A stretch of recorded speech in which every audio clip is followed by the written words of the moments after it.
Greetings from Pristine. My name is Ankur Kulsresht, welcoming all viewers on the session on ethics and investment professionalism. Before getting on to the details of this session, I would just wanted to quickly cover the learning outcomes that the Institute wants us to get to the detail of. We are going to start the session by discussing the need for ethics. And even before that, I'm going to talk to you about what do you actually mean by the word ethics. Then we are going to move to different obligations that the people engaged in the investment industry have towards different stakeholders. So there are a lot of stakeholders. Broadly, we are going to cover 4 of them, and we'll talk about different obligations or responsibilities which an investment profession has towards them. Then we are going to also cover some of the relevance part of it, and we are going to identify certain elements of the code of ethics. Now this is where the entire thing begins. So if the entire ethics is like a tree, I would really say that this code is the root part of it.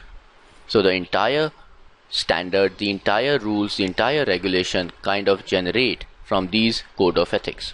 Then we are going to talk about the standards of professional principles or the standard of professional conduct that are based on, like I said, again, the code of ethics. So the code of ethics is at the root of it, which culminates into different standards or different rules.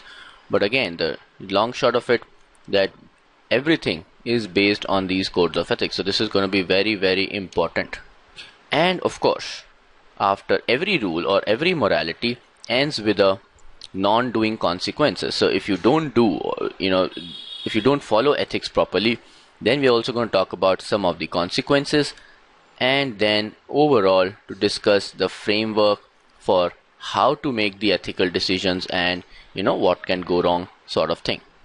So overall, it's going to be an interesting session, although it's going to be all theory. There's not going to be a lot of practical stuff, but all I can say is that people who are working in the investment industry already will be able to relate much better compared to a person who is a fresh graduate. So my request to people who are fresh graduate is that they should not end their ethics part only on these sessions. They should read avidly about the investment industry, about the equity broking, about the investment banking, all those practical stuff that you are trying to aspire to do one day. Because better the practical visualization, the better is the understanding of this theory. Okay, so it is like a rule is being made to handle a situation. So until and unless we understand this situation, we might not be able to appreciate the rules. So you might be tempted to kind of mug these things up, but all I can say is, with my experience, that mugging will help you only up to a point. So beyond a point, you will have to appreciate the situation properly. So moving on to the first part, the first slide in detail. The first word tells you everything about ethics, which is the word trust. Now ethics, if I were to define broadly, is a set of moral principles. You cannot define ethics tightly. So it is going to be like a loose definition. And of course, this is not the only way you can define ethics. So, according to me, ethics is a set of moral principles that govern an individual's behavior. So I'm going to connect 2 keywords. The principles which govern the behavior is known as ethics. What are ethical standards? Now, these are some of the rules which have been formulated to ensure that the behavior is always as per those moral principles. So to speak, these are different rules, different standards, different regulations which have been formulated arising out of some of the practical situations, so that the behavior of the people engaged in the investment industry always ensures that there is a lot of trust involved. So the slide talks about that trust is critical to the functioning of financial market, obviously, because there are a lot of positions which are fiduciary in nature. Now, a fiduciary capacity is a capacity of trust. It is almost like the directors or the managers of a company which they have to the shareholders. It is ultimately shareholders' money, but it is being managed by the directors. So therefore, that too is a fiduciary capacity, and likewise your investment professionals also are in the capacity of trust.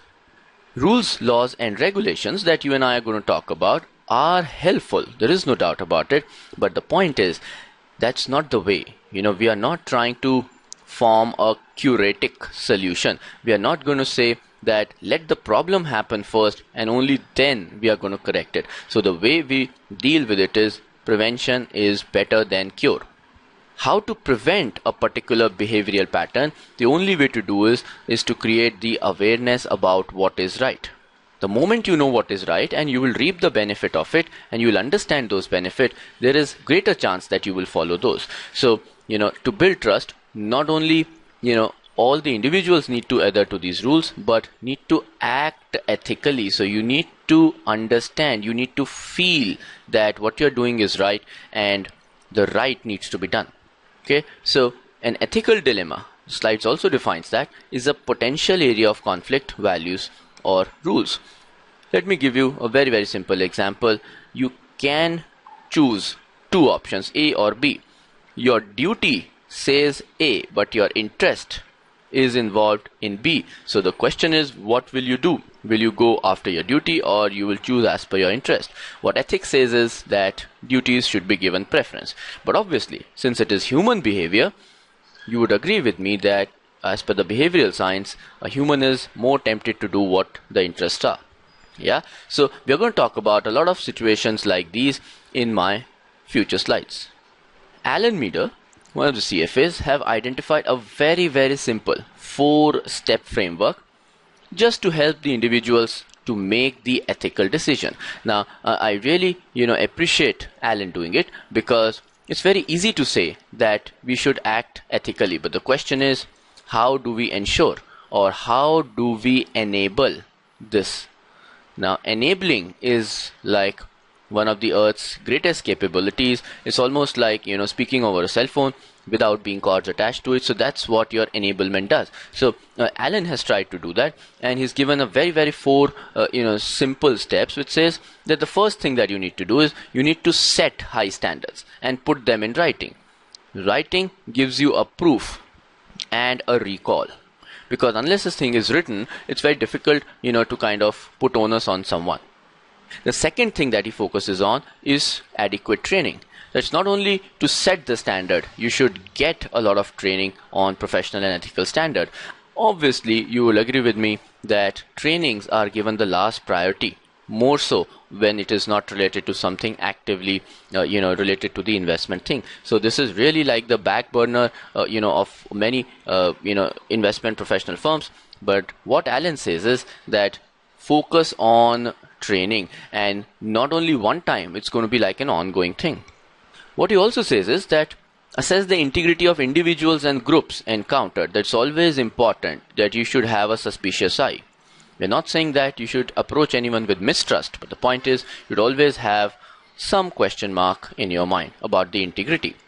And whenever there is breaches, in terms of interest being given preference over duty, you should take action. So that's a very, very simple and logical process. You should set the standard, train them, check it, and if there is a problem, take action. Fairly simple and very effective. Let's talk about some of the factors which are affected by ethical standards. Someone might agree that what will happen or who will be impacted if I do not behave ethically? Well, these are, to start with, 3 main people who will be impacted if we do not behave properly. Now, whenever I refer to the word we, I am basically trying to refer to all people engaged in the investment industry. Okay, so I might, out of spontaneity, I might refer to them as we again and again, but we will refer to all people engaged in the investment industry. What it says is that growth in the financial market over the last, a couple of decades have made things very, very complex and big in size. So until it is done systematically, you can't go one by one. You can't approach a problem one-on-one basis. So what you need to do is at a systemic level. And obviously, it is no more within the boundaries of a particular country, so it is cross-border. The result of these two statements is that the complexity and the likelihood of ethical dilemma as we did is a situation where a potential conflict might happen, is increasing. These are the three people, your clients, including the future clients, your employers, and your co-workers, which are likely to be impacted if you do not behave ethically. So what it ultimately is going to boil down is to that the investor and the general public will not have any confidence in the fairness of the financial market if they start to believe that people behave unethically. And at this slide, I would also like to point out that ultimately the investment is a profession where credibility is extremely, or should I say, most important. Let me take an example, a very normal life example of a doctor. Okay, now if you trust that doctor and he prescribes medicine A, then it is more likely to be beneficial to you. But if you do not trust any doctor, let us say Dr. B, and he prescribes you medicine B, you are always going to be suspicious that why has he prescribed only medicine B? Does he have a commission in it? Are there some of the undercurrents which are benefiting Dr. B, so on and so forth. So point is that overall, ultimately, you need doctors. But the point is, if you don't trust them, you will in a catch-22 situation. So pretty much the same goes for the investment profession. Ultimately, people need these professionals to manage their money and funds.